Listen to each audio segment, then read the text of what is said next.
إنا لله وإنا إليه راجعون. halkani waxa weeyaan xabalihii hore xaafadda Jasiir iskuulka koob iyo soddonka May waxaa saaka noo soo sheegay xabal qiiqasa xabashaas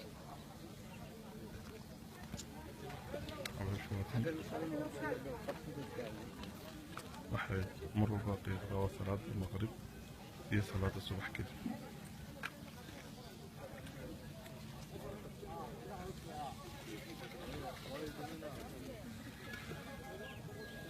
halkan waxa weeyaan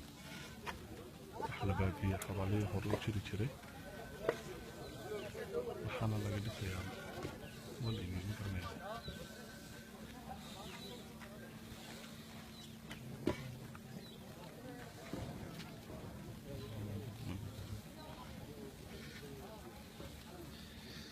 marba marka ka dambeysa xabaashu way sii qiiqasaa qiiqana wuu sii badanayaa